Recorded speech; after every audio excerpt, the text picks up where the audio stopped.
Baik, waktu dan tempat saya serahkan kepada Ibu Jane. Oke, sebentar. Tadi saya keluar masuk terus nih.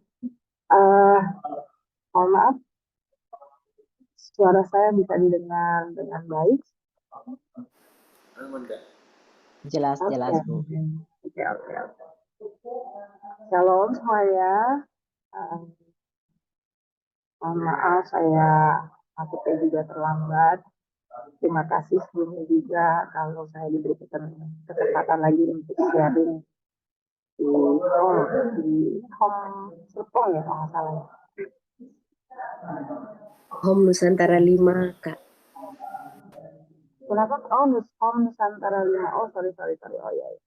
Home Nusantara 5. Oke, halo semuanya. Shalom, apa kabar?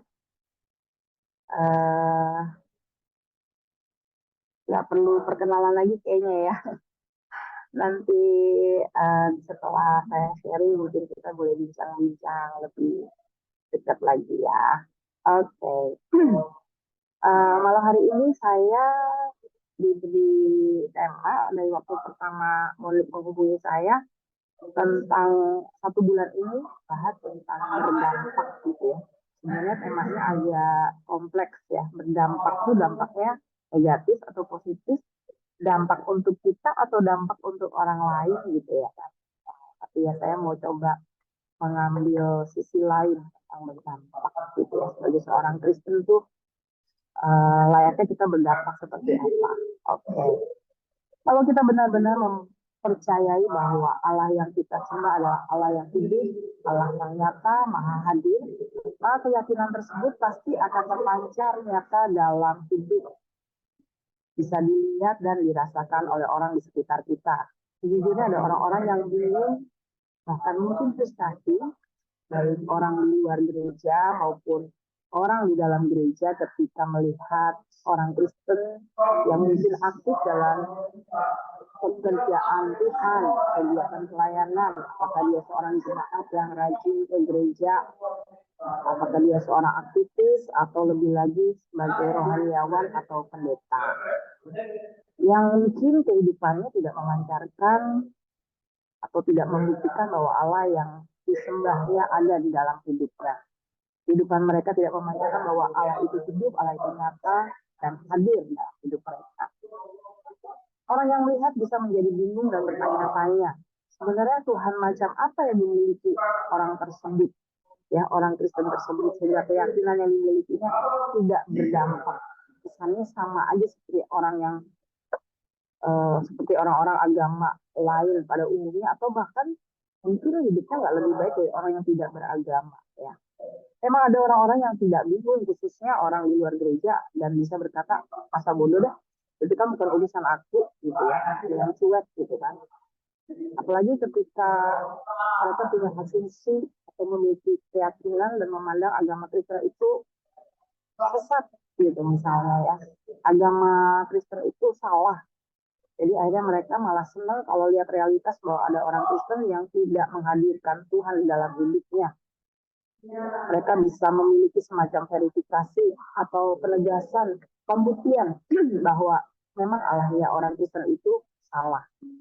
Agama Kristen itu keliru. Tentu ada juga orang-orang Kristen yang tidak frustasi atau orang-orang yang melihat orang Kristen biasa aja gitu ya. Karena mereka tidak sesungguhnya tidak memiliki standar.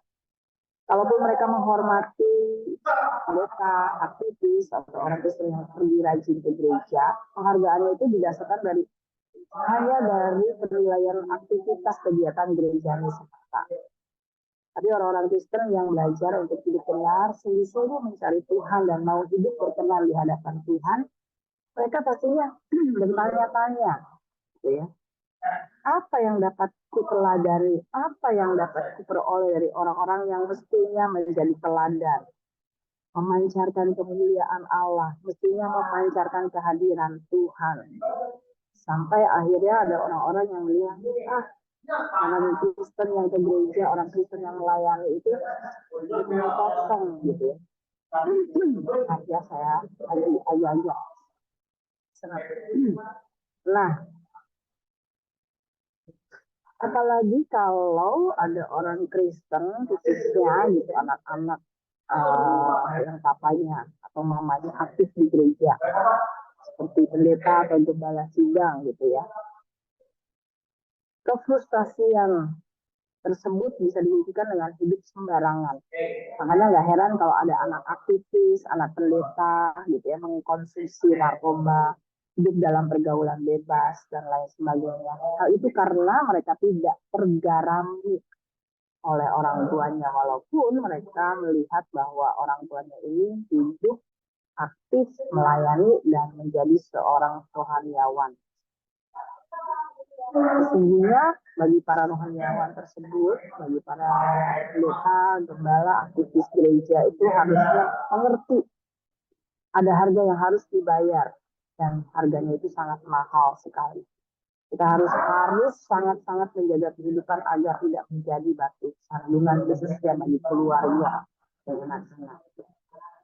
Nah, masalahnya tantangan bagi keluarga yang melayani Tuhan itu yang paling besar adalah kuasa kegelapan. Gitu ya. Saya selalu bicara dengan anak-anak saya, dengan keluarga, gitu ya, suami juga. Hati-hati, musuh kita atau pihak yang tidak menyukai kita itu bukan pengurus, bukan jemaat, tapi justru kuasa kegelapan yang mungkin tidak bisa menyerang kita, tapi bisa menyerang anak-anak, bisa menyerang pasangan hidup, bisa menyerang orang-orang terdekat gitu ya. Makanya saya selalu menekankan kalau kita ini menjadi anak, ingin keluarga kita rohani, anak-anak kita rohani, takut akan Allah, kitanya harus menghadirkan Allah dalam hidup kita, gitu ya. Dan ukurannya kita bisa lihat gitu ya, kalau jemaat, pengurus yang atau orang-orang terdekat kita itu bisa melihat ukurannya dari anak-anak kita sendiri. Anak-anak itu bisa jadi peta atau potret dari kehidupan orang tuanya.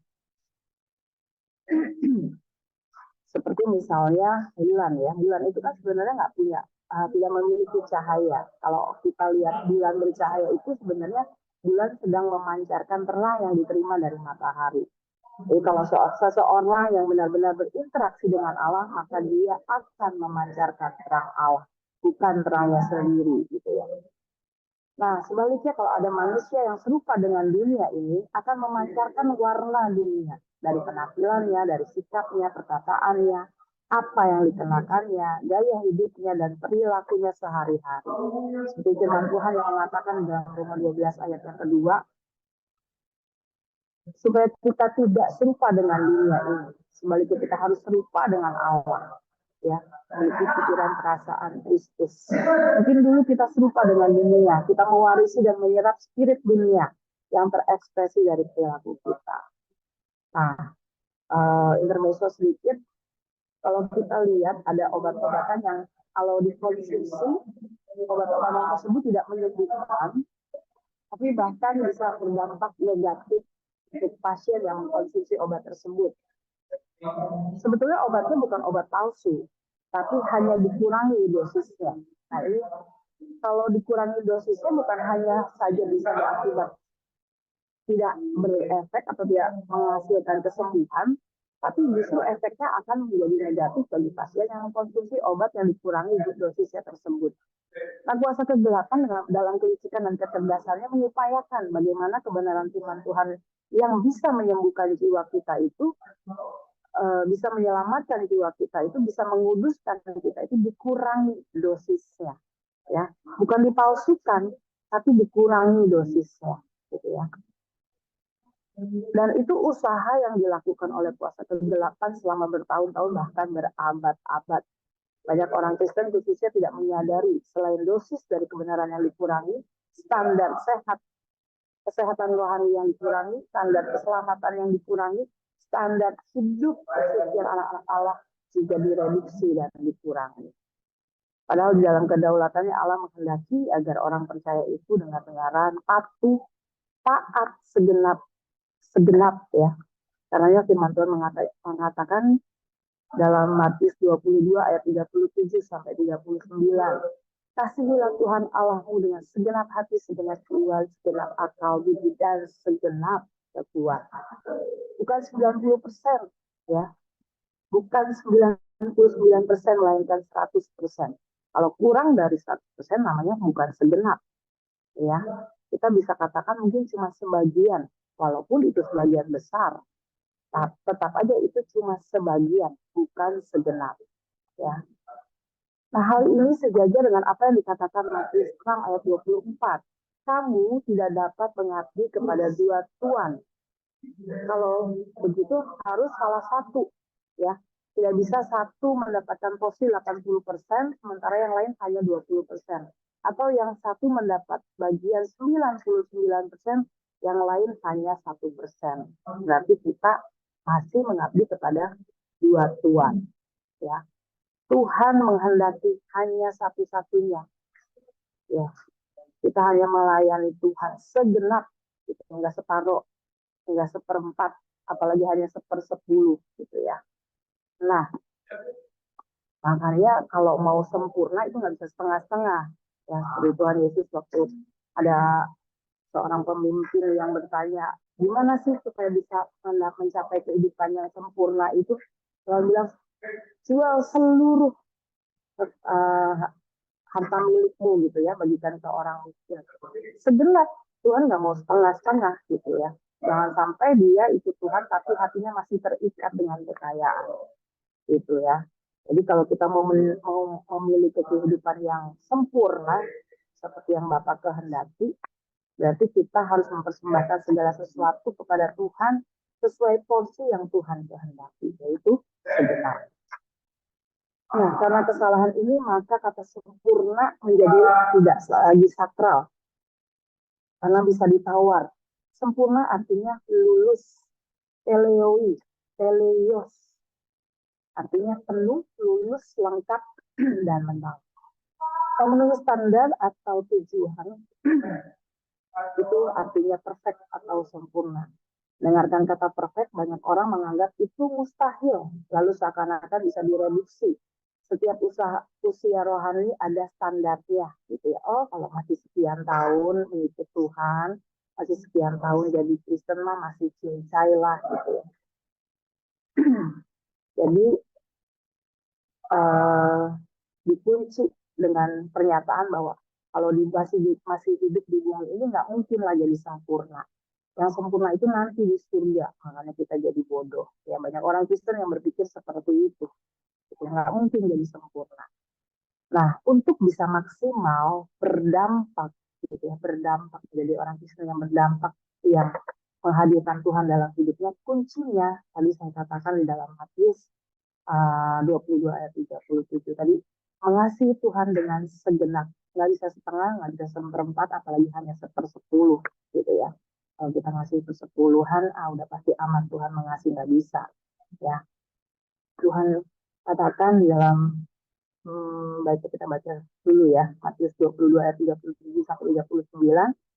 Jawab Yesus kepadanya, kasihilah Tuhan Allahmu dengan segenap hatimu, dengan segenap jiwamu, dan dengan segenap akal budimu. Itulah hukum yang terutama dan yang pertama. Nah, hukum yang kedua yang sama dengan itu ialah kasihilah sesama manusia seperti diri sendiri. Segenap. Kalau cuma sebagian itu belum segenap, itu masalahnya. Kenapa kita nggak bisa maksimal berdampak? Kenapa kita nggak bisa menghadirkan Tuhan? Karena kita belum segenap mengasihi Tuhan, belum segenap hati, belum segenap jiwa, belum segenap akal budi, bahkan dengan kekuatan. Makanya kita masih suka baper, masih gampang tersinggung, masih materialistis. Makanya hidup kita masih bisa di-compare dengan orang-orang yang tidak mengenal kebenaran. Makanya hidup kita bahkan mungkin tidak lebih baik dari orang-orang yang tidak mengenal kebenaran. Ya. Matius 5 ayat 20 mengatakan, maka aku berkata kepadamu, jika hidup keagamaanmu tidak lebih benar daripada hidup keagamaan ahli-ahli Taurat dan orang-orang Farisi, sesungguhnya kamu tidak akan masuk ke dalam kerajaan surga. Nah, kalau hidup kita saja tidak lebih benar daripada hidup keagamaan ahli-ahli Taurat dan orang Farisi, gimana mau berdampak gitu ya? Gimana kita mau masuk ke dalam kerajaan surga? Karena kita nilainya masih di rata-rata gitu ya, di rata-rata bahkan mungkin nggak lebih bagus dari orang dunia yang memiliki standar moral umum saja gitu ya. Sementara dalam Matius 5 juga, ini saya nggak jauh-jauh ngambilnya dari Matius 5 ya. Saudara-saudara bisa nanti baca ulang Matius 5 ini bagaimana Tuhan memberikan standar hidup orang yang mengenal kebenaran untuk bisa mengikut Tuhan dengan segenap gitu ya, dan memperoleh keberkenanan untuk masuk dalam kerajaan surga. Di Matius 5 yang ayat yang terakhir, ayat 48 adalah karena itu haruslah kamu sempurna sama seperti Bapamu yang di surga adalah sempurna. Ya.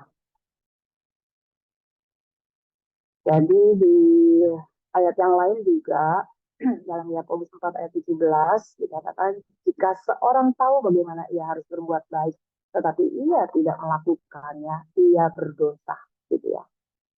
Jadi nggak cuma mengejar yang sempurna, kalau yang baik aja nggak dilakukan, jelas kita berdosa gitu ya.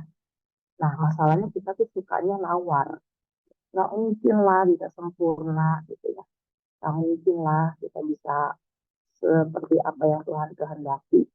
Itu kita seringkali termakan tipu dayanya kuasa gelap ya. Makanya kita sering sebagai orang Kristen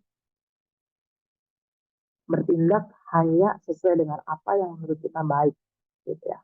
Kita milih-milih orang, kalau orang yang nggak nyenengin, orangnya nggak ngepro sama kita, ya mohon maaf, lu mengejar aja gitu ya, baik gitu ya. Kita nggak mau repot, nggak mau urusan, nggak mau konfrontasi, kita nggak mau ribut, akhirnya kita memilih untuk menarik diri dan ya udah berbuat baik sama orang-orang yang berbuat baik aja sama kita. Tapi firman Tuhan mengatakan di dalam Matius juga ada yang mirip-mirip seperti ini ayatnya ya. Di dalam Lukas 6 ayat 32 dan 33. Dan jikalau kamu mengasihi orang yang mengasihi kamu, apakah jasamu? Karena orang-orang berdosa pun mengasihi juga orang-orang yang mengasihi mereka. Ayat 33. Sebab jikalau kamu berbuat baik kepada orang yang berbuat baik kepada kamu, apakah jasamu? Orang-orang berdosa pun berbuat demikian. Nah, ada satu hamba Tuhan, yaitu Dr. Campbell Morgan, adalah seorang pengkhotbah dari Inggris yang ternama. Dia mempunyai 5 orang anak laki-laki yang semuanya adalah penginjil. Luar biasa ya, papanya seorang hamba Tuhan, seorang pengkhotbah, tinggal 5 anak laki-laki semuanya berhasil menjadi penginjil. Satu hari ada tamu datang ke rumah mereka dan memberanikan diri untuk mengajukan pertanyaan yang cukup pribadi. Tamu ini bertanya kepada anak-anak dari Campbell Morgan ini gitu ya. Menurut kalian, mana pengkhotbah terbaik di antara kalian, di antara keluarga Campbell Morgan ini? Serentak tuh, 5-5-nya berkata gitu ya. Ibu, bukan Bapak Campbell Morgan yang disebutkan, bukan si pengkhotbah ternama ini yang disebutkan, tapi mereka serentak menjawab, ibu mereka lah pengkhotbah terbaik yang mereka kenal. Tentunya Nyonya Campbell Morgan ini nggak pernah berkhotbah secara formal di gereja. Namun demikian kehidupannya menjadi khotbah yang terus-menerus memperlihatkan tentang bagaimana kasih Tuhan, bagaimana hidup yang menghadirkan kehidupan Tuhan Yesus. Pengkhotbah terbaik bukanlah seorang yang kerap menyerukan pernyataan bagus tentang Tuhan. Pengkhotbah terbaik bukanlah orang yang cuma bisa mengkhotbahkan kebenaran gitu ya. Tapi pengkhotbah yang terbaik adalah seorang yang meneladankan kehidupan pribadinya bersama dengan Tuhan. Dalam kesehariannya, Nyonya Campbell ini memancarkan kasih Tuhan. Ya, sekalipun dia tidak pernah berkhotbah, dia juga adalah khotbah yang sesungguhnya gitu ya. Hidupnya adalah khotbah yang sesungguhnya. Kasih Tuhan dipancarkan melalui perbuatan baik yang selalu diterima dan dilihat oleh anak-anaknya pada saat Ibu Campbell Morgan ini bertemu dengan orang lain, bahkan dengan jemaat, bahkan dengan orang-orang yang tidak dikenal yang mungkin sedang lewat di rumahnya atau di kotanya pada saat itu gitu ya. Nah, berita kematiannya meninggalkan duka yang mendalam di hati para wanita, khususnya janda-janda yang pernah ditolong oleh Ibu Campbell Morgan ini gitu ya. Dan mereka berharap bisa melihat lebih banyak, bukan mendengar, melihat lebih banyak lagi khotbah yang diaplikasikan, yang diperlihatkan dari teladan hidup Ibu Morgan Campbell ini gitu ya.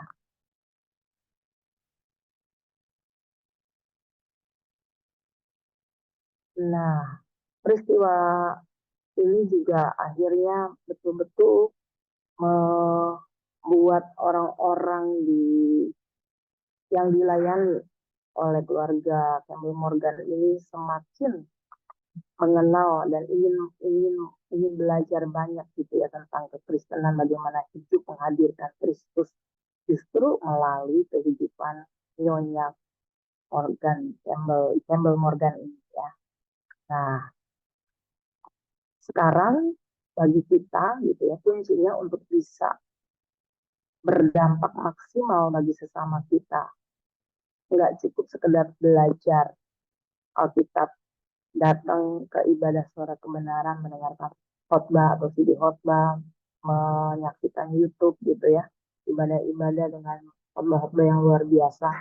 Tapi kalau kita tidak berusaha untuk mengasihi Tuhan dengan segenap hati, segenap jiwa, segenap akal budi, kekuatan, akhirnya semua itu akan menjadi seperti hanya hiasan saja gitu ya. Seperti yang Pak R sering katakan, teolog gitu ya. Para teolog itu cuma tahu sebatas hanya memiliki kebenaran sebagai pengetahuan semata gitu. Tapi kehidupan mereka tidak menghadirkan Tuhan, tidak memancarkan Tuhan. Jadi kalau sekarang coba kita mengevaluasi keadaan kita sesungguhnya, bagaimana hidup kita berdampak. Itu tergantung dari indikatornya adalah bagaimana kita mengasihi Tuhan. Apakah sudah segenap, atau masih setengah, atau masih seperempat. Kalau kita masih menjadi duri bagi hidup orang lain, kita masih melukai, walaupun hanya sebatas pikiran gitu ya, aduh ini orang nyebelin, nah itu juga sebenarnya kita sudah sedang melukai, mendowngrade nilai seseorang gitu dalam pikiran kita, sampai nanti mungkin satu kali akan tercetus melalui perbuatan yang kita mungkin dari sikap acuh tak acuh, dari sikap yang tidak mau menegur gitu ya, menyapa maksud saya, atau dari sikap yang tidak memperdulikan, dari perkataan gitu ya, itu akan muncul gitu ya. Makanya berusaha sekali kalau orang yang betul-betul mengasihi Tuhan segenap itu akan berusaha sekali memikirkan perasaan Tuhan, memikirkan apa yang dipikirkan Tuhan, memikirkan apa yang menjadi kehendak Tuhan untuk dilakukan di dalam kehidupan gitu ya. Nah, jadi dengan demikian bagaimana kita bisa berdampak, kita ya harus dekat, melekat dan menghadirkan Tuhan, mengalami Tuhan, menemukan Tuhan, baru kita bisa menjadikan Tuhan sumber segalanya sampai kita bisa memancarkan kehidupan Tuhan, kehadiran Tuhan bagi sesama kita. Amin. Mungkin ada yang mau memberikan tanggapan, pertanyaan, atau mau sharing juga, silakan ya. Kalau di sini hostnya siapa? Oke, baik. Oh ya. Terima kasih buat sharingnya Ibu Jeng yang sangat memberkati kami di home malam ini. Kebenaran ini sangat benar-benar menyentuh saya secara pribadi.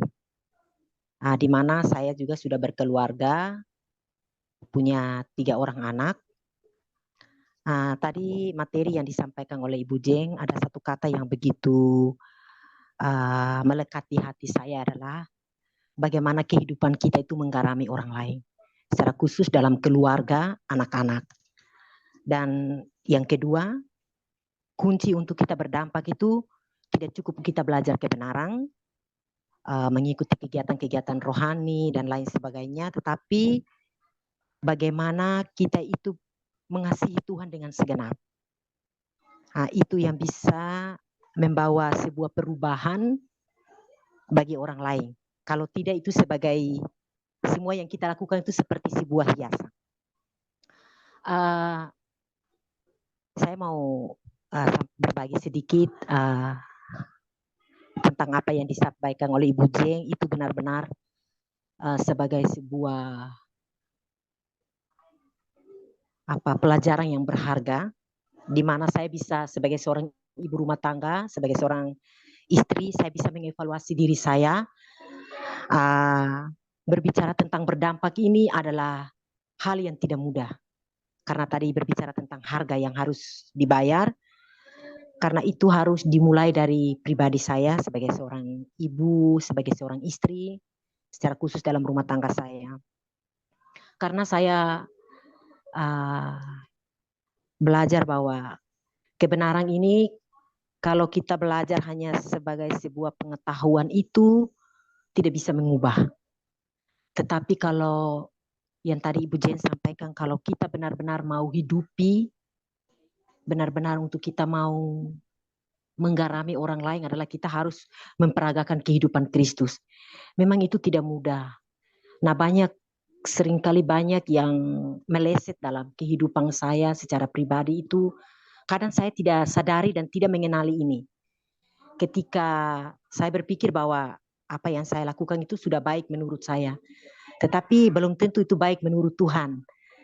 Ya, jadi ini sebagai bahan evaluasi bagi saya secara pribadi, bahkan kami semua teman-teman yang malam ini ikut home, bagaimana kami bisa mengevaluasi diri kami untuk mengoreksi lagi hal-hal yang harus kami perbaiki, sehingga melalui kehidupan kami, pembelajaran rohani yang kami belajar ini benar-benar ada sesuatu nilai, ada sebuah kualitas kehidupan yang benar-benar diperagakan di dalam keluarga, di dalam lingkungan bermasyarakat, dimanapun ditempatkan, berada, itu bagaimana supaya setiap masing-masing pribadi itu benar-benar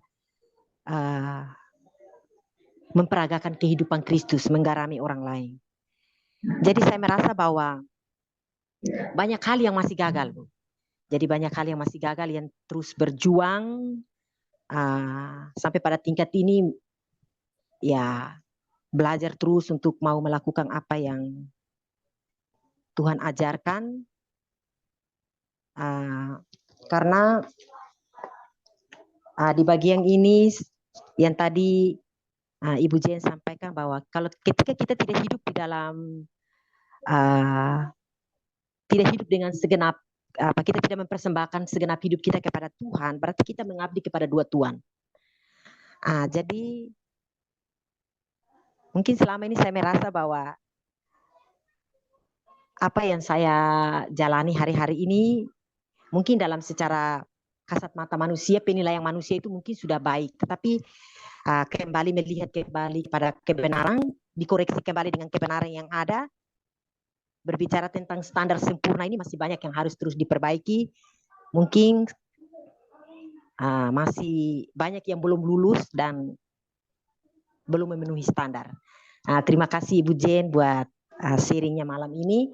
Saya kembalikan kepada teman-teman yang lain, mungkin ada yang mau berbagi pertanyaan yang mau disampaikan, saya berikan kesempatan bagi kita semua.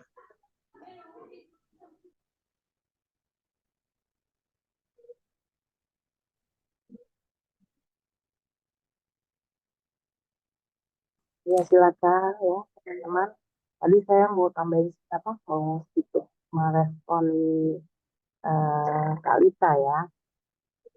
Puji Tuhan, di sini saya lihat kejujuran dengan diri sendiri ya. Tadi Kak Lita katakan masih banyak kemelesetan.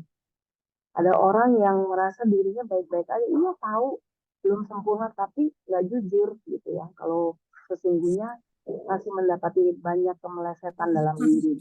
Makanya sulit sekali untuk bisa dikoreksi.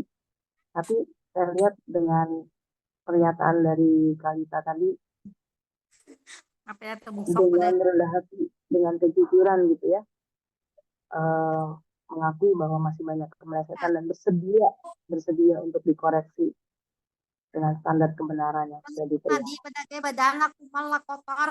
Mana skincare nulung ha?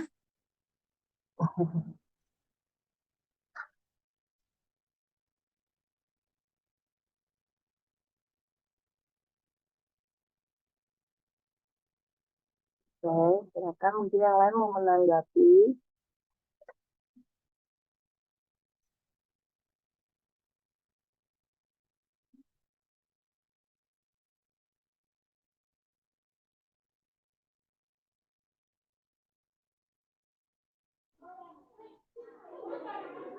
Ada yang mau pertanyaan, yang mau disampaikan, kesempatan diberikan.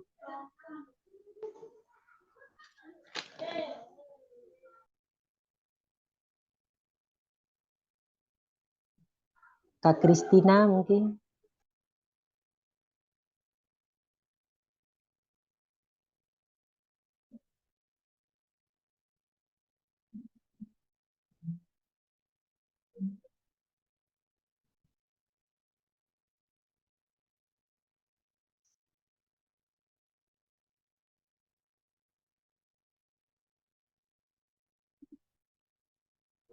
Kak Michael, mungkin ada sharing sedikit Kak.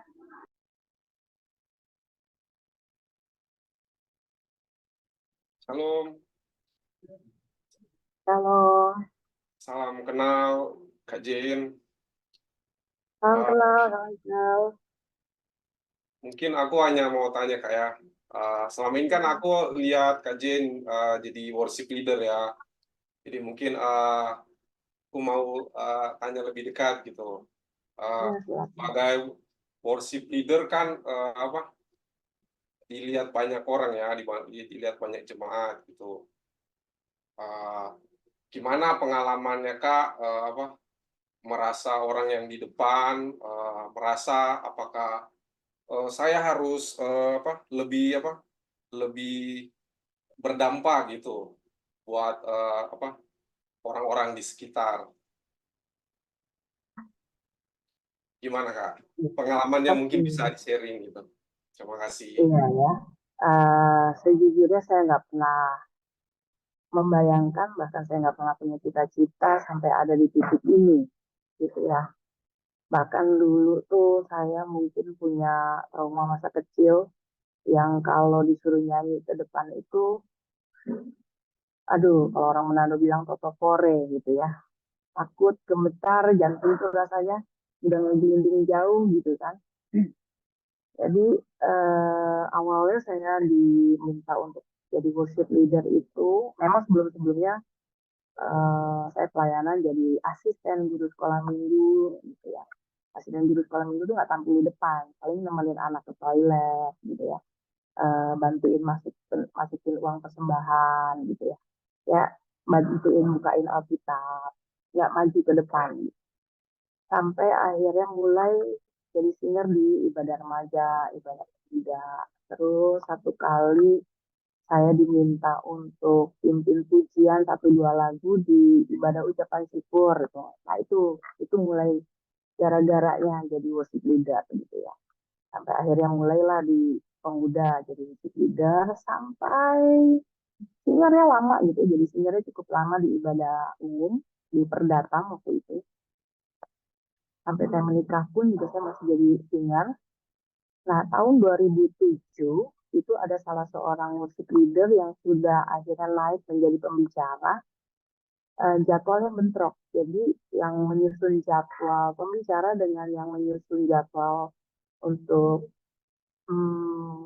worship leader itu beda orang, bentrok. Nah, mau nggak mau kan dia harus jadi pembicara di Perdata. Saya singer.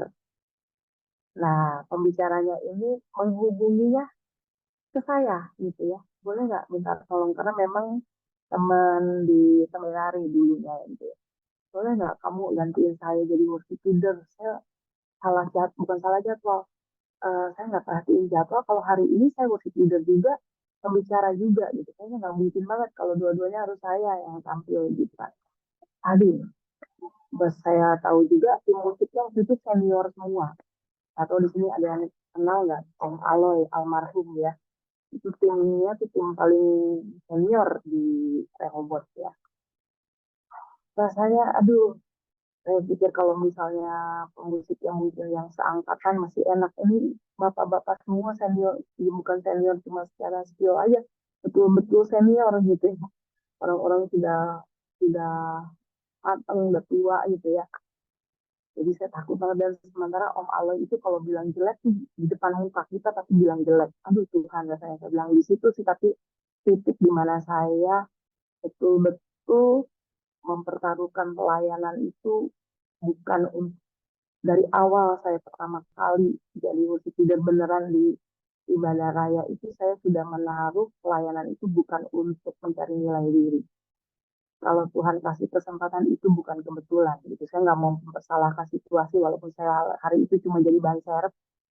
Saya percaya ini kesempatan yang Tuhan berikan gitu ya. Jadi akhirnya saya berdoa Tuhan kalau memang Tuhan mengizinkan saya jadi worship leader saat ini, Tuhan tolong saya. Saya cuma bilang begitu, saya nggak minta ini itu.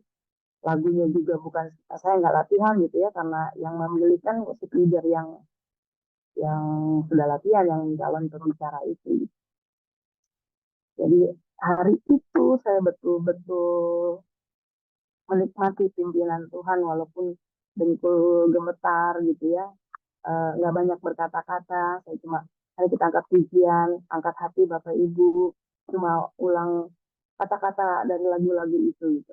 Sampai terus menerus akhirnya eh, saya dijadwal gitu ya.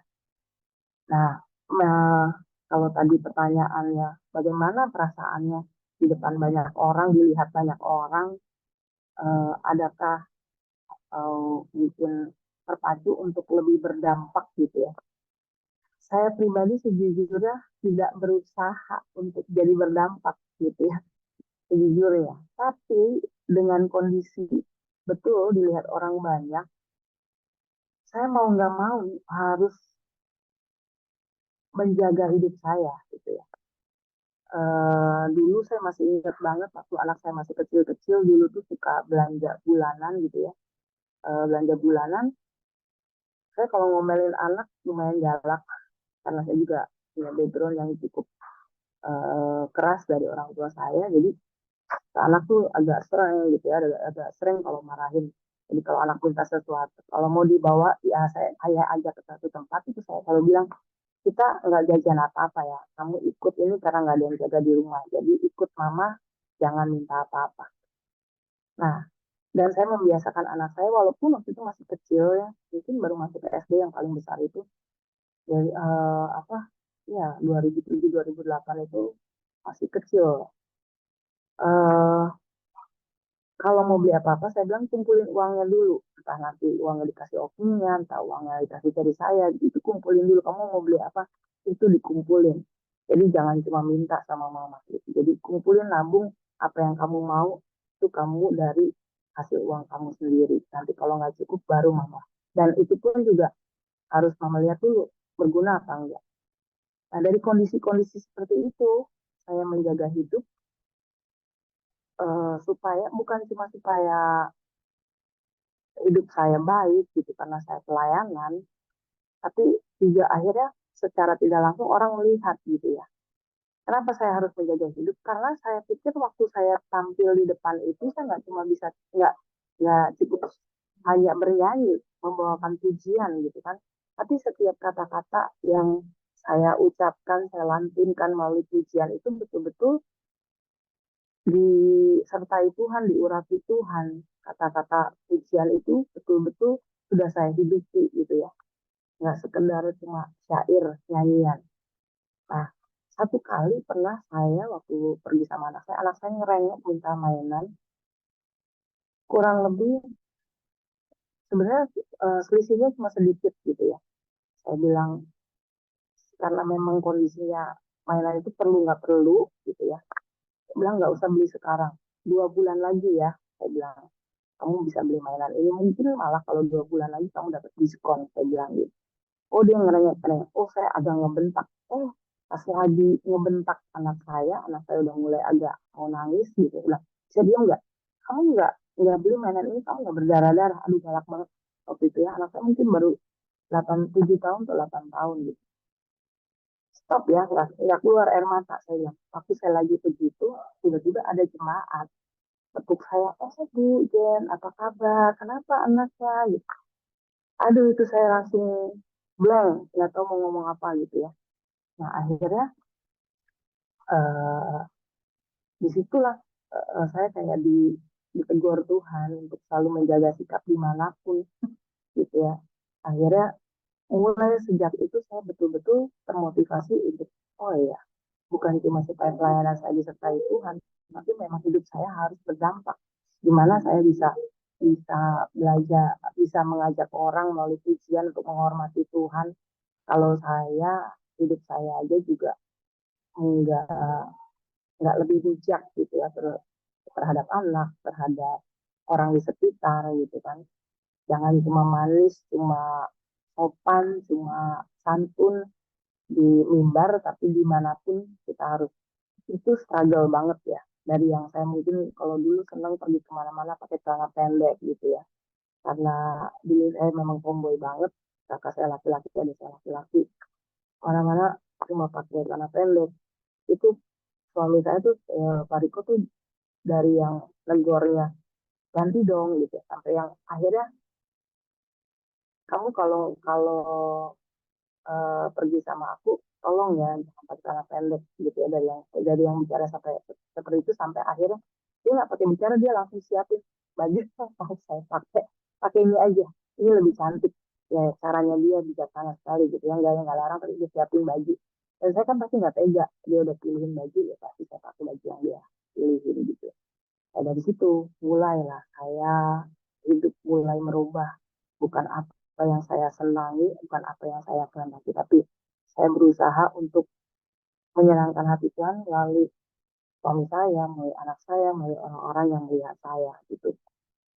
Akhirnya ya di mimbar juga saya nggak mencari penilaian, saya nggak mencari pujian, ya langsung tidak langsung saya berusaha banget gitu ya, bagaimana mengasihi Tuhan segenap hidup mulai namanya berdoa itu nggak perlu hanya sekedar kewajiban tapi sebuah kebutuhan karena saya butuh Tuhannya bukan butuh berkatnya bukan butuh perlindungannya ya jelas butuh tapi yang paling penting kan sumbernya dan ayat ini nih Matius 22 ayat 37 sampai 39 ini betul-betul jadi ayat kunci hidup saya gitu ya kalau saya masih mikir walaupun uang saya misalnya di rekening tinggal 2 juta ada orang butuh sebutuh itu misalnya ya ini bukan mau pamer ya ini betul-betul kesaksian misalnya ada orang tiba-tiba harus bayar kontrakan ada orang tiba-tiba harus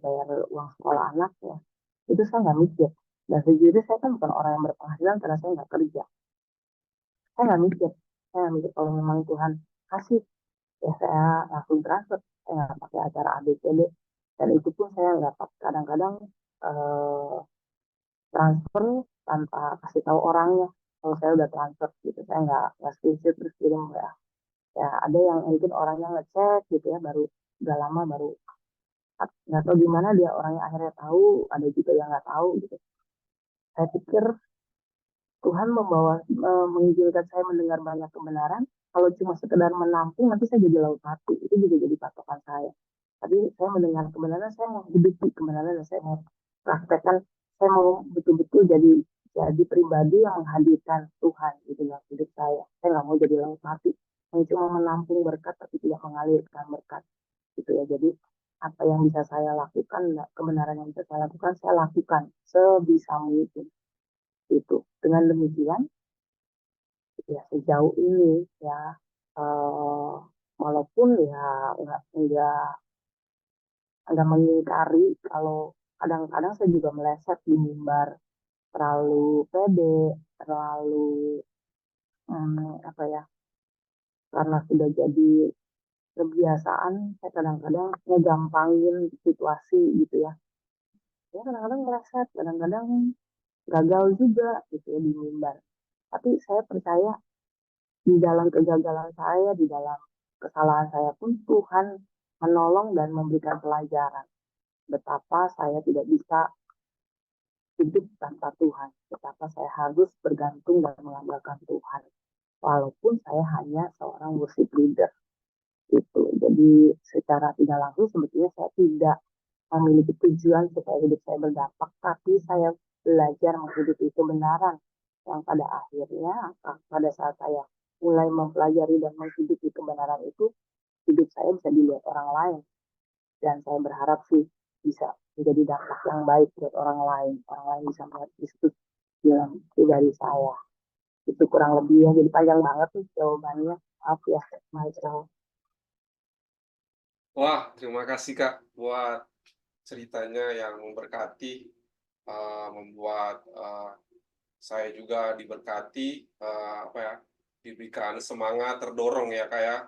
Jadi ketika kita mengikuti kegiatan-kegiatan seperti ini, apalagi diberikan tugas pelayanan, mau tidak mau kita seakan-akan didorong kebenaran untuk apa, melakukan kebenaran itu. Jadi itu ya yang saya tangkap ya Kak. Dan mudah-mudahan juga Kak Jin bisa gabung-gabung lagi dengan home kita di Home Nusantara 5 ini Kak. Amin, amin. Dengan senang hati. Terima kasih Kak. Sama-sama. Mungkin ada teman lain yang mau berbagi, kesempatan masih diberikan. Kak Meli mungkin mau berbagi atau mau ada pertanyaan?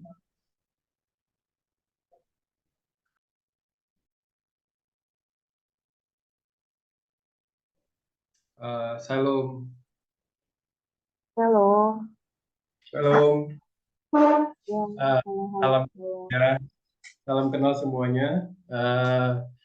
Pastor Jin, apa kabar? Saya pernah berpapasan berapa kali ya di Arta Gading ya. Iya. Saya pernah lihat sih sekali. Iya, duduknya di depan kalau ini ya, sebelah kanan ya. Iya. Oke, thank you untuk sharingnya, luar biasa. Mungkin sedikit saya ingin atau istilahnya ya sharing pengalaman lah ya, sharing pengalaman. Saya kan backgroundnya sebenarnya dari keluarga Sikh Hindu ya. Saya bertobat ikut Yesus itu 2015. Ikut Yesus dan singkat cerita ya, pada saat itu kan saya di luar Kristen ya. Saya di luar Kristen artinya saya sebagai orang yang tidak kenal Yesus dan saya cuma tahu Yesus itu nabi ya. Dan di situ kan pada saat saya jadi orang yang non Kristen itu kan saya berpikir bahwa oh enak banget ya, orang Kristen itu ngomongnya sekali selamat tetap selamat gitu ya. Itu bagi saya waktu itu suatu hal yang aneh dan tidak percaya dan boleh dibilang mustahil ya. Dari mana ceritanya bisa seperti itu gitu ya, sekali selamat ikut Yesus pasti selamat gitu ya. Dan terus terang saya melihat banyak orang Kristen yang tidak menjadi contoh, yang tidak menjadi example ya. Artinya ya, what is the difference between agama-agama yang lain gitu. Toh banyak juga yang masih seleboran, masih banyak yang bukan saja meleset tapi melakukan dosa-dosa moral ya yang banyak gitu. Nah, sehingga benar-benar menjadi batu sandungan. Nah, pas saya masuk kekristenan menjadi pengikut Yesus ya, saya mengetahui dan saya ketemu sama Rehoboth itu kan 2017 dan itu buat saya tuh klik banget ya, klik banget. Dan saya melihat memang keselamatan itu ada harga yang harus dibayar, tidak semudah yang saya katakan di awal itu, yang dimana orang-orang berpikir bahwa oh ya once safe always safe gitu. Dan ternyata benar bahwa memang tidak semudah yang orang-orang pada umumnya pikirkan atau katakanlah sudah didoktrinkan gitu. Nah, perjuangannya ya segenap hidup yang tadi dibilang gitu, everything gitu ya. You have to put everything on the table gitu. Kamu serahkan segala-galanya milik kamu, taruh semua di meja gitu. Nah, mungkin memang tidak bisa langsung ya, tidak bisa sekaligus, tapi bertahap Tuhan akan proses itu semua. Satu hal yang buat saya lebih ini lagi adalah karena dunia ini kan di bawah dua kuasa ya, satu kuasa Tuhan, satu kuasa iblis, betul ya. Dan kebetulan karena saya dari latar belakang Hindu, saya sangat mengenal kuasa iblis itu sangat peka, sangat mendalam dan sebagainya. Jadi saya melihat di sini pada saat saya mengerti bahwa adanya kuasa gelap, ya kan, artinya saya bisa dengan mudah, tanda kutip ya, maaf, dengan mudah juga mengerti bahwa memang ada kuasa Tuhan yang bisa ketemu. Kalau misalnya iblis kita bisa jumpa, berarti Tuhan juga kita pasti bisa jumpa, betul nggak? Gitu. Nah, sehingga saya bayar harga dan sedang bayar harga, ya. Saya bayar harga dan sedang bayar harga untuk masuk lebih dalam kepada Tuhan ya, kepada Bapa di sorga. Nah, itu yang tadi mungkin saya melihat bahwa pada saat saya sebagai orang Kristen, hari ini saya posisinya mengikut Yesus ya, mengikut Yesus.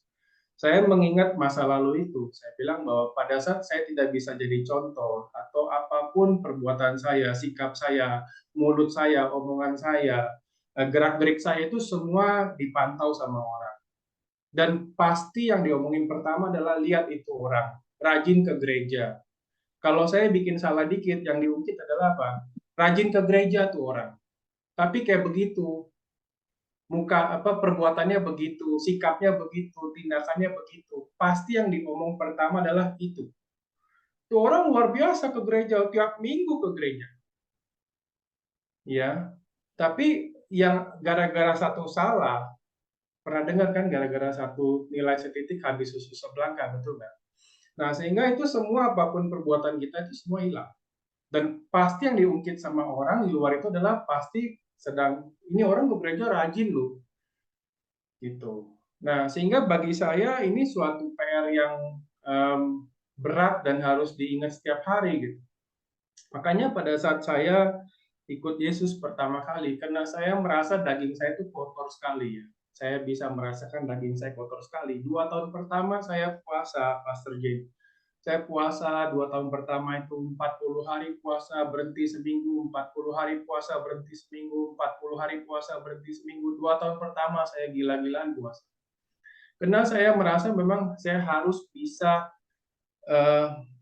membasuh dengan firman, supaya daging saya yang begitu kotor itu bisa dibersihkan dengan firman. Dan itu juga nggak mudah ya, artinya masih ada memori-memori yang masih sisa yang sampai hari ini pun harus berjuang gitu. Nah, saya melihat yang dimana pada saat orang yang by default Kristen, lahir Kristen, saya nggak ngerti apakah mereka bisa mengerti poin ini sedalam itu gitu, bahwa daging ini sangat kotor dan sangat merekam perbuatan-perbuatan dosa kita, perbuatan-perbuatan yang meleset bagi kita setiap hari yang kita tidak sadari bahwa mulut kita, mata kita, telinga kita itu semua adalah sumber masuknya iblis gitu. Jadi saya bersyukur ya, Pak Eras ini sejak kena COVID ya, mulai naik, dan saya terbawa naik ke atas gitu bersama beliau ya, karena saya melihat hari ini dia menghidupi firman itu ya. Kita nggak usah ngomong apa-apa, tapi pada saat kita melihat dia, kita dekat dia, atau kita merasakan apapun itu, impartasi spiritnya sangat nyata gitu. Nah, sehingga itulah saya tadi mungkin kembali yang tadi Jane bilang bahwa perbuatan kita yang lebih, action speaks louder than words gitu ya. Yes. Yang tadi cerita tentang ibu yang orang London itu, bahwa mamanya yang sebenarnya menjadi penginjil yang utama gitu. Nah, artinya mamanya kan sebenarnya mewujudkan kasih itu dan mewujudkan penginjilan tersebut dengan tindakannya dia. Nah, itu yang menurut saya harus lakukan terus-terusan. Artinya ya nggak akan pernah berhenti, nggak akan pernah ada titik gitu ya, nggak akan pernah ada full stop, selalu koma dan selalu terus gitu. Nah, itu yang mungkin saya mau juga sharing sama teman-teman yang katakanlah sudah mungkin lama Kristen ya, tapi jangan sampai menjadi satu batu sandungan buat orang-orang di sekitar kita. Sedangkan kemarin saya masih ingat, dan itu klik banget sama saya, yang pas di doa puasa hari Jumat yang sesi kedua, yang pas Pak Erik cerita tentang pada saat orang tidak melihat perubahan dalam hidup kita yang ikut Tuhan, ya, justru iblis sedang mengeraskan hatinya mereka, di mana mereka lama-lama jadi nggak percaya sama Tuhan gara-gara melihat kitanya nggak berubah. Sehingga kita secara nggak langsung nggak bisa menginjil mereka dengan tindakan kita. Karena mereka melihat tindakan kita, dan tindakan kita tidak berubah, apapun kondisi kita nggak berubah, bahkan kita tidak lebih baik, malah lebih buruk. Itu mengeraskan hati-hati orang yang di sekitar kita, yang akhirnya mereka dikeraskan oleh iblis, yang jadi akhirnya samanya ujung-ujungnya tidak bisa menerima Tuhan, tidak bisa menerima Yesus sebagai Tuhan dan Juru Selamat mereka, karena tidak melihat example atau contoh yang diberikan oleh kita gitu. Memang berat, tapi bukan suatu yang mustahil ya, karena kita diberikan kuasa Roh Kudus dan kuasa Firman itu gitu. So mungkin itu aja sharing saya ya. Thank you very much. Semoga memberkati ya. My pleasure, sir. Aduh, iya bener sih. Waktu hari Jumat saya juga dapat penguatan ya. Perubahan itu kalau kita nggak berubah, iblis akan mengeraskan hati ya. Jadi kita ngerasa kita baik-baik. Apalagi kalau di circle pelayanan itu, kita tuh jujur saya sendiri gitu ya. Kadang kita ngerasain stuck gitu ya. Kadang kita ngerasain kok kayaknya nggak bener-bener nih gitu ya. Tapi orang nuntut kita kan nilainya mungkin karena udah di mimbar, orang menuntut kita nilainya 9. Tapi sebenarnya kita nilainya mungkin masih -3 gitu loh. Terus kita menampilkan seolah-olah kita paling tidak menampilkan nilai 7. Yang tahu kan kita. Itu frustasi loh Pak. Gitu. Kita paling tahu seperti Bapak tadi bilang, kita harus membasuh daging gitu ya dengan ya doa puasa. Saya belum pernah puasa 40 hari Pak. Ya selain sama Pak Eras ya, bukan motivasi sendiri maksudnya. Waktu bareng-bareng dulu 40 hari pernah gitu ya. Tapi selama 2 tahun 40 hari berkelanjutan dengan motivasi dari diri sendiri untuk membasuh daging karena begitu banyak rekaman-rekaman kenikmatan dosa gitu ya Pak. Itu saya belum pernah jujur gitu. Tapi ini jadi saya orangnya bisa ikat tantangan gitu ya. Kalau orang lain bisa, kenapa gua enggak? Apalagi tanggung jawab saya berat ya gitu ya. Aduh Tuhan, kalau saya dengar sesuatu yang baru, saya percaya Tuhan juga bicara buat saya gitu. Yang ya saya akan usahakan sih, kayaknya menguntungkan juga ya.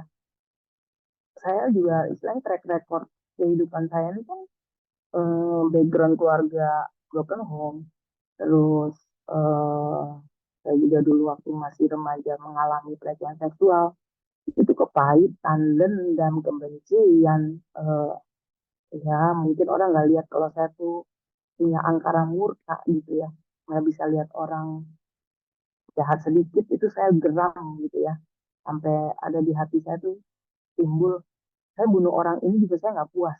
Aduh, kalau saya nggak di dalam Tuhan mungkin saya jadi psikopat. Kelihatannya saya cool, tapi hati saya panasan, Mbak, gitu. Ya, apa namanya, waktu Pak Eras bicara tentang Tuhan tuh mau kita mengalami perubahan yang bisa dilihat orang, gitu. Sementara ini kan saya berpikir biar orang lihat apa yang kelihatan aja, gitu ya. Toh gue baik-baik aja, toh gue masih dipakai gitu ya dalam tanda kutip, saya masih ada di mimbar. Tapi hati saya sih saya tahu saya masih -3, masih banyak yang harus dibenerin nih, gitu.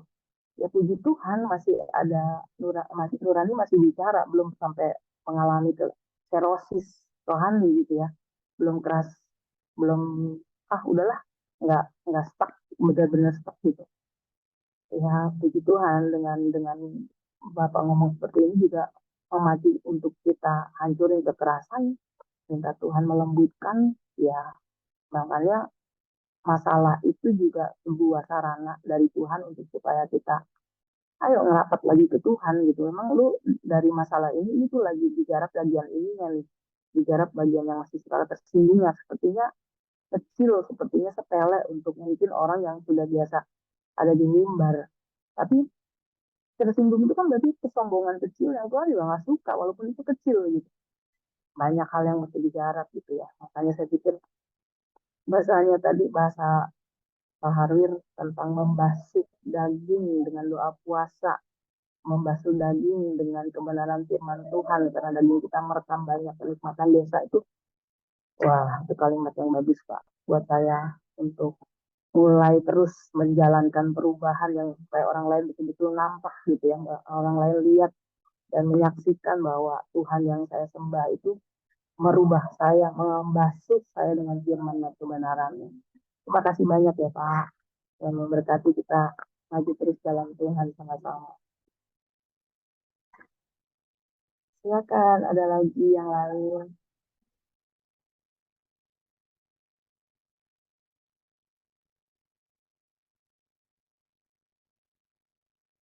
Saya deh. Oke. Ya, Kak Jen, terima kasih untuk sharingnya. Saya sangat terkesan, terutama yang tadi mengenai pengkhotbah yang namanya Pak Morgan, gimana hidupnya itu ternyata pengkhotbah terbaik itu adalah istrinya ya. Nah, ini kebetulan saya juga yang pinter ngomong, pinter mengajar itu suami saya, dan saya enggak gitu. Saya kalau disuruh bawa firman di komsel aja gimana gitu rasanya gitu. Ya jadi saya pikir yang terpenting buat saya tuh saya harus memastikan diri saya bisa menjadi pengkhotbah yang baik lah untuk keluarga saya gitu, terlebih khusus untuk suami saya, untuk anak saya gitu ya. Ya walaupun anak saya cuma satu sih, tapi ya itu benar-benar saya harus bertanggung jawab lah mengenai kehidupannya, imannya gitu. Dia kan melihat saya ya. Terus saya juga terkesan dengan kesaksian Kak Jen tadi sebagai ibu rumah tangga gitu ya terhadap anak, karena saya tuh sebagai ibu tuh sebenarnya emosional gitu. Kalau negur anak tuh wah bisa gimana gitu loh. Ya cuma saya belajar untuk berubah terus gitu. Nah, ya puji Tuhan sih hari-hari ini saya udah mulai ada perubahan, dan saya melihat anak saya juga ikut berubah gitu dengan melihat saya berubah gitu. Tapi ya lewat apa yang Kak Jen bagikan hari ini, saya belajar untuk memacu diri gitu, nggak boleh puas gitu. Saya harus lebih lagi gitu. Saya harus memastikan supaya setiap hari itu saya ada perubahan gitu ya, karena seperti yang tadi diingatkan sama Pak Harwir ya, tentang kalau kita nggak berubah maka iblis akan mengeraskan hati orang yang melihat kita gitu. Wah, itu saya saya diingatkan, oh ya saya harus benar-benar nih, saya harus setiap hari harus berubah gitu. Kalau enggak, ini khususnya buat anak saya karena dia masih belum benar-benar ada di dalam Tuhan gitu. Jadi jangan sampai dia itu hatinya menjadi keras gara-gara saya udah puas gitu, udah begitu aja nggak mau berubah lagi gitu. Ya itu sih. Makasih Kak Jen. Wah, alhamdulillah. Iya betul. Sebenarnya saya sendiri juga korban dari bukan mau ngejelekin orang tua ya, tapi teladan yang diberikan memang kebetulan bukan teladan yang baik, tapi justru itu mendatangkan kebaikan buat saya gitu ya. Mami saya ini senang pelayanan gitu ya. Dia perhatiin orang lain, menjamu orang lain gitu ya, melayani orang lain, tapi kasihnya buat anak-anak tuh kurang gitu ya. Sampai kakak saya pernah bilang, Mami sadar gak sih, dia pernah ngomong gitu ya waktu saya ada masa gitu ya, ada satu kejadian dia protes gitu ya sama mami saya. Mami tahu gak nih, sampai Peter seumur ini waktu itu kakak saya udah punya anak 3 nggak salah. Mami pernah nggak belai kepala saya, dia bilang gitu. Tapi coba mami, orang lain sakit, mami doain, mami besukin gitu. Sementara Peter di depan mata aja lagi demam, lagi sakit, nggak pernah kita dipegang gitu. Kamu kenapa? Butuh obat atau apa? Nggak ada gitu. Ya itu sampai akhirnya kakak saya bilang, San kayaknya kalau sampai mami eh, meninggal nih, kayaknya gue sih nggak akan nangis katanya. Tapi kalau si oma sebelah rumah gitu ya sampai meninggal, waduh kayaknya gue sampai guling-guling kali katanya gitu. Itu betapa eh, kondisi mami saya yang melayani Tuhan, rajin di gereja gitu ya. Bahkan waktu itu kalau nggak salah mami saya berkhotbah juga deh. Membuat kakak saya tuh sampai yang, oh males gue ke gereja, lo jadi orang Kristen kok malah kayak kayak kayak dia suci sendiri ya San, katanya begitu kan.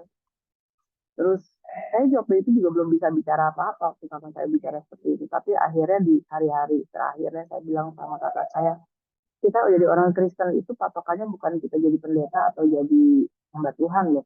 Kita jadi orang Kristen itu patokannya menjadi seperti Kristus. Kalau mami, walaupun mami khotbah, mami jadi pendeta, kalau dia nggak jadi seperti Kristus, saya nggak perlu dicontoh. Kamu tetap contohnya ke Tuhan Yesus yang di depan mata aja. Ini jadi sanggahan juga sama kakak saya. Ya, yang depan mata aja kagak bisa dicontoh, gimana kita mau nyontoh Tuhan Yesus? Saya bilang, ya iya, kalau kamu nggak baca Alkitab, nggak akan ketemu Tuhan Yesus. Saya bilang begitu. Ya, puji Tuhan, belakangan sih akhirnya ya Tuhan hajar dia luar biasa ya. 3-4 tahun menjelang dia, karena dia keras ya. Itu kerasnya ya karena ngelihat teladan hidup yang kebetulan kurang baik sebetulnya ya. Makanya dia mengeraskan hati gitu ya. Sampai akhirnya dia nyesel, aduh dia kena stroke 4 tahun sebelum meninggal, betul-betul nggak berdaya. Dia bilang padahal dia udah ngambil keputusan mau jadi soundman di gereja gitu ya, waktu itu dia bilang pengen jadi soundman, tapi gue sebelah tangan sebelah kirinya tuh nggak bisa digerakin gitu ya, jadi dia malu kalau ke gereja. Saya bilang udahlah, sekarang perbaiki aja hidup hati, ampunin mami, ampunin papi, kayak gitu ya. Ya akhirnya dia meninggal gitu. Ada penyesalan dia pikir cuma gara-gara mami akhirnya gue nggak terjun ke gereja, boro-boro melayani, datang ke gereja aja kayaknya males gitu ya, sampai akhirnya nggak ketemu Tuhan. Ya terakhir dia bilang puji Tuhan dia masih masih masih mengakui bahwa Tuhan sayang dia, Tuhan hajar dia melalui stroke-nya, dia dikasih kesempatan untuk masih bisa berdoa gitu, masih bisa panggil Tuhan gitu ya di 4 tahun menjelang dia berpulang gitu. Jadi ya puji Tuhan dia merespon gitu. Itu walaupun dia mengalami stroke, dia bilang ini Tuhan hajar gue San, karena Tuhan sayang sama gue. Kalau gue dibiarin, wah daripada gue masuk neraka ya gue mendingan di stroke, dia bilang gitu ya.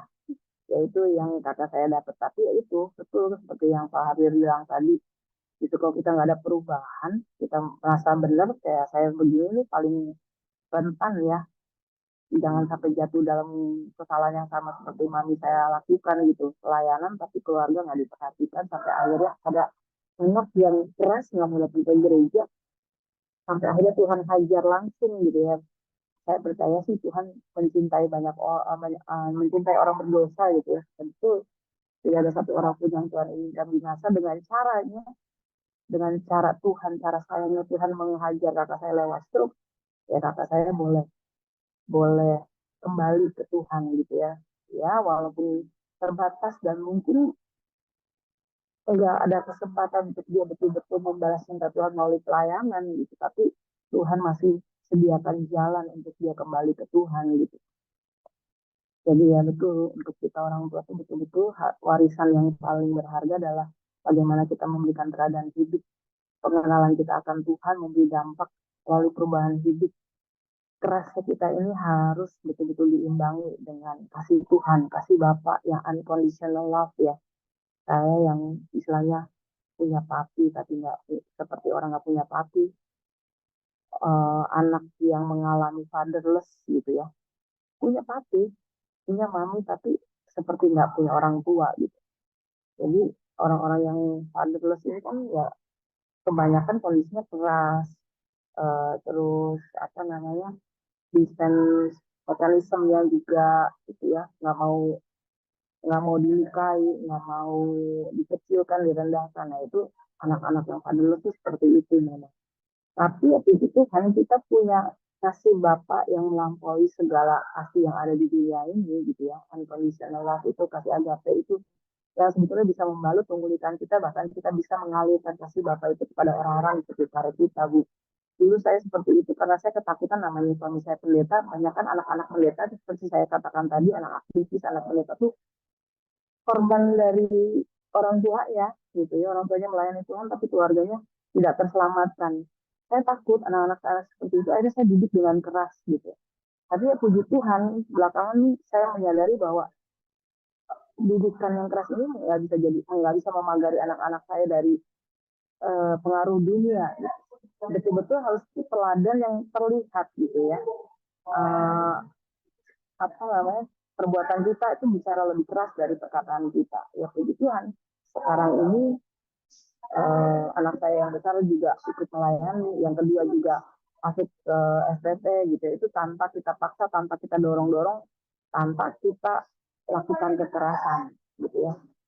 Yang kecil juga puji Tuhan ya sejauhnya karena dia masih SD ya, belum melayani Tuhan maksimal, tapi dia sudah punya inisiatif untuk ajak anak-anak sekolah minggu yang tinggi kelas SD. Kalau ada anak baru, ada jemaat baru, dia suka ajak main, ajak ngomong anaknya, ayo dek kita naik ke atas yuk, kita ikut sekolah minggu yuk, kita nyanyi-nyanyi yuk, kita main gitar yuk, kita main angklung yuk, atau apa gitu, dia ajak ke atas gitu ya. Atau paling enggak dia kadang-kadang suka beliin kayak jelly gitu, dia nggak tahu beli sendiri, dia taruh di kulkas gereja gitu ya. Aku punya ini, mau nggak kita ke atas sih, kita bagi sama teman-teman. Nah, akhirnya dia ajak teman-teman, ada anak kecil-kecil itu, ya itu juga saya pikir itu udah bentuk pelayanan gitu ya, walaupun dia bukan guru sekolah minggu. Ya puji Tuhan, bukan dari saya mendorong anak-anak itu untuk melayani, tapi mereka termotivasi untuk juga mengambil bagian gitu dalam pelayanan. Paling tidak itulah gitu ya yang bisa saya lihat. Namanya orang tua harus hidup berdampak tuh ya seperti itu kurang lebih ya Bu. Bukan dari kerasnya kita, bukan dari kedisiplinan yang harus kita terapkan, tapi betul-betul dari teladan hidup bagaimana kita mendekatkan diri, merapat, bergantung sama Tuhan. Jadi Tuhan pasti akan berikan hikmat. Saya juga bukan orang tua yang sudah sempurna, karena saya nggak punya teladan yang sempurna dari orang tua saya juga, tapi ya dari kebenaran-kebenaran yang Tuhan berikan, Tuhan kasih hikmat, Tuhan arahkan, Tuhan giring kita untuk membawa anak-anak kita juga kepada Tuhan. Itu Bu Mila, terus berjuang, walaupun satu itu jemaat ibu yang luar biasa yang Tuhan percayakan, digarap terus dengan kasih Bapa ya Bu. Nanti kita lihat sama-sama perubahannya, cepat atau lambat Tuhan berkarya dalam hidup anak ibu. Tuhan berkati ya Bu Mila.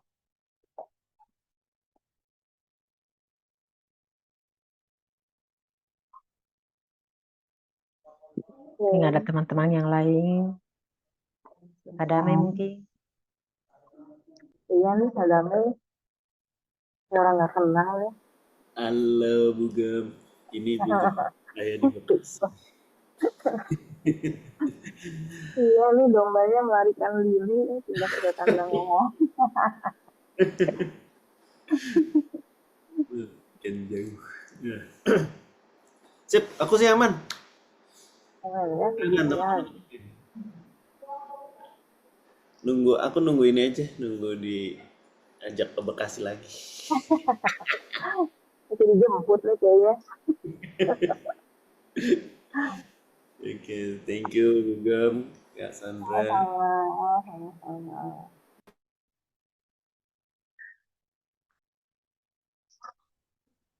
Pastor Jane, sedikit mungkin tadi sebenarnya hampir setiap orang kita itu punya trauma dengan masa lalu dari orang tua.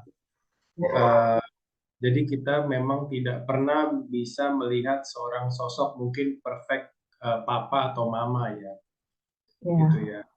Sehingga ada kejadian-kejadian di setiap keluarga yang dibuat sama iblis sehingga tidak bisa memberikan satu contoh yang sempurna buat kita semua sebenarnya. Tapi pada saat menerima Kristus, pada saat tadi yang mungkin dibasuh dengan Roh Kudus, dibasuh dengan firman, dengan doa, dengan puasa, itu kasih Bapa melampaui segala-galanya dan memang memulihkan segala-galanya. Kembali inisiatifnya kita untuk mengejar sejauh apa yang kita inginkan pemulihan dari Bapak. Karena kembali Bapak membuka tangannya lebar-lebar, tapi kalau kita nggak menyambut juga Bapak nggak bisa lakukan apa-apa gitu. So kita sangat beruntung ya. Menurut saya pribadi saya sangat bersyukur ya karena saya kenal jalan lewat Kristus kepada Bapa gitu. Tapi yang saya pikirkan kadang-kadang yang saya renungkan setiap hari, begitu banyak jiwa-jiwa yang nggak mengenal Bapa, nggak mengenal Tuhan. Bagaimana hidupnya mereka yang kelihatannya fine-fine aja, tapi sebenarnya enggak gitu. Dan mereka banyak yang sebenarnya akan digiring ke api kekal gitu. Nah, itu sebenarnya buat saya agak gelisah setiap hari kalau saya pikirkan karena saya datang dari gelap ya, dan gelap itu bukan gelap lagi, benar-benar gelap gitu ya. Dan ya I pray that banyak orang yang bisa mendengar dan bisa mendapatkan kasih Bapa, terutama di Zoom ini juga gitu, karena pasti mungkin nggak semua orang merasakan kasih Bapa secara maksimal gitu, nggak akan pernah cukup, haus terus gitu ya. Jadi itu yang mungkin yang bisa memulihkan keadaan kita semua sebenarnya hanya kasih Bapa sih. Thank you. Oke, aku bisa betul, terima kasih Bapak.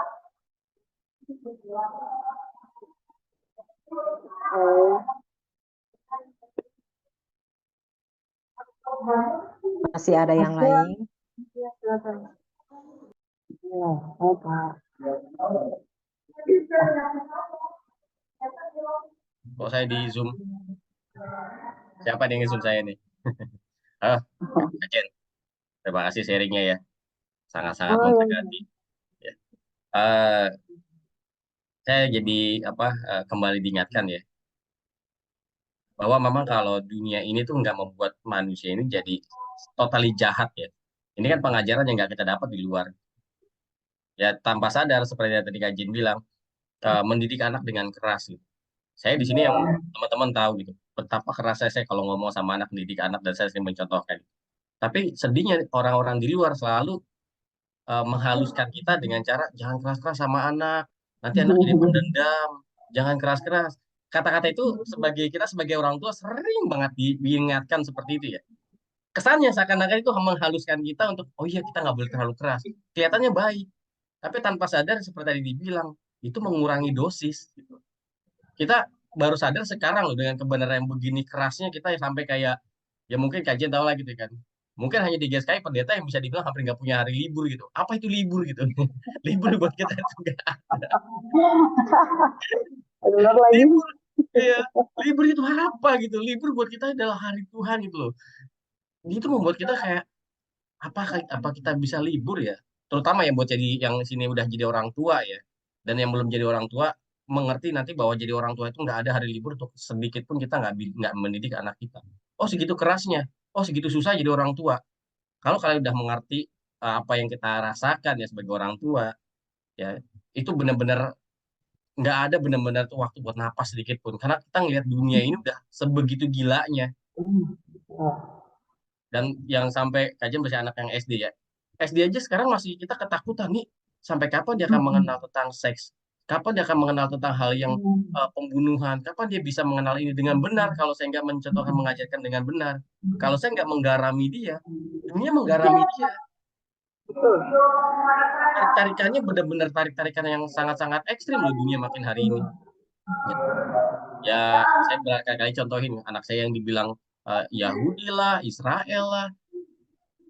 Bagaimana dunia SD udah bisa membuat orang-orang berpikir seperti itu. Nah, ini kan dunia yang udah benar-benar gila gitu. Kalau dunianya gila, terus kita juga nggak gila untuk narik anak-anak kita, untuk memberikan contoh, untuk kita menunjukkan perubahan. Apa sih yang kita kejar gitu? Sampai mau dibilang orang Kristen dari dulu ngakunya sebagai panitia surga ya. Kita selamat ya. Kita paling tahu jalan keselamatan. Ditanya, kalau gitu besok kamu terakhir di bumi ini. Jangan dulu. Dia nggak mau meninggalkan bumi. Kalau saja saya masih banyak dosa, saya masih ini. Dia memperhalus dirinya, tetapi dia nggak begitu keras untuk keluar dari kubangan dosa. Ya, ini menjadi peringatan lagi gitu, bahwa kita tanpa sadar mengurangi dosis kita terhadap Tuhan. Dan apa yang dia lakukan sama Pak Eras adalah masih sebuah dasar untuk kita ke depannya. Masih panjang loh. Apalagi kita nggak tahu ya, kita sampai kapan. Kayak gini, Zoom gini, ini aja kan alat yang nggak pernah kita pikirin. Kita bisa Zoom gini. Dan ini kerasnya kita loh. Ini di Nusantara 5 ini kan rata-rata di seluruh Indonesia. Ada yang sampai ada yang di Papua nih. Tahu data nggak deh? Yang di Papua biasanya. Yang beberapa juga Karamel juga di Kupang. Berarti kan di sini jam 11 di sana kan. Orang-orang gila apa gini yang sampai jam 11 malam gitu masih nge-zoom di depan layar setiap hari Kamis. Kalita juga ya. Nah, ini bentuk dari ya kalau kita mau mengurangi dosis, kita mengurangi dosis sama-sama Tuhan, iblis menyuntikkan dosisnya dia. Ini benar-benar tarik-tarikan yang sangat-sangat keras. Ya, makasih kembali diingatkan kita bahwa saat kita mengurangi dosis, kita seakan-akan kita nggak jadi jahat gitu. Tapi sebenarnya kita lagi dibawa iblis untuk kita menjadi hambar. Wah, itu memberkati banget. Thank you, Ejen. Terima kasih. Oke, terima kasih Kalius. Terima kasih buat teman-teman semua yang sudah sharing, berbagi malam ini. Malam ini satu kata yang sangat terkesan sekali, di mana kalau kita tidak berubah, kita akan korbankan orang lain. Jadi kita harus mendidik diri kita dengan keras supaya orang lain juga bisa berubah. Oke, kita akan mengakhiri Zoom kita malam ini. Mungkin ada pesan penutup yang disampaikan oleh Kak Jeng. Silakan Kak. Oke. Ini tadi saya juga ngutip kata-kata dari Kalius tentang panitia surga ya. Karena kita kebetulan berada dalam circle suara kebenaran ya, gereja suara kebenaran Injil.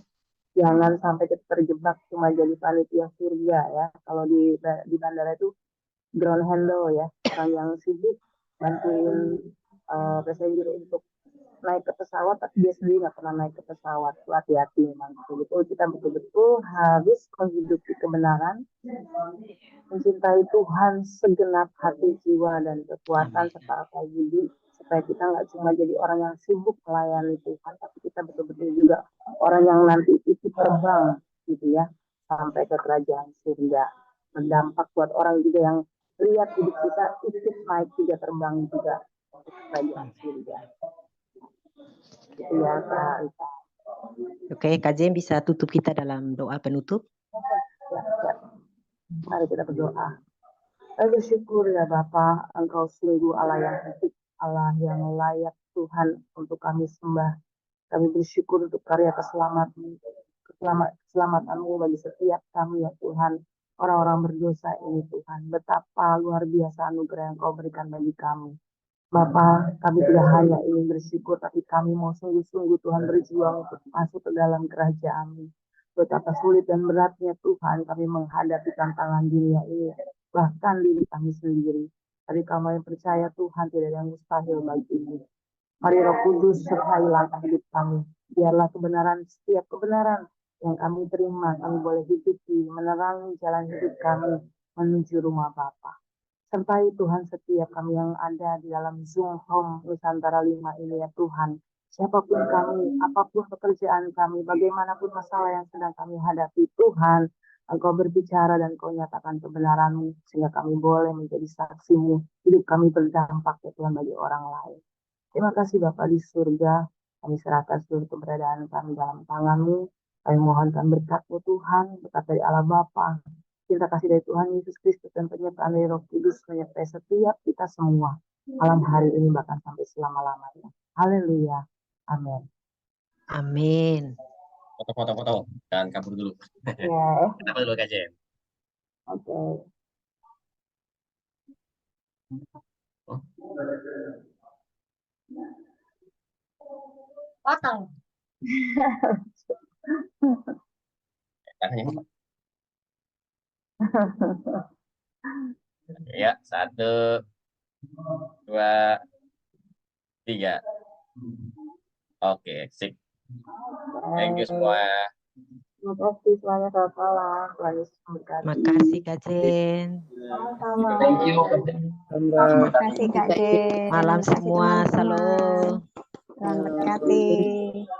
Thank you Kak Damai. Ya, saya izin Liz ya. Ya, masih lanjut nih. Bubar. Ryan, gimana? Istri? Aman? Udah di mana nih? Manado? Aman Kalius? Enggak, udah balik. Mau 3 hari di sana. Waduh, kayaknya kemarin foto dari Manado udah seneng. Kayaknya Astrid juga seneng ya. Balik lagi. Iya nih Kalius, doain lah. Semuanya lancar-lancar sampai bulan depan. Ya, amin. Berkabarin ya. Siap. Ini yang keberapa Kalius anaknya? Ini yang 3 lah. Oh, 3 yang musuh ya. Yang bontot udah kata istri yang bontot udah. Siap, Kalius. Yuk. Oke, aku lihat dulu. Oke, yuk sama istirahat dulu. Ya.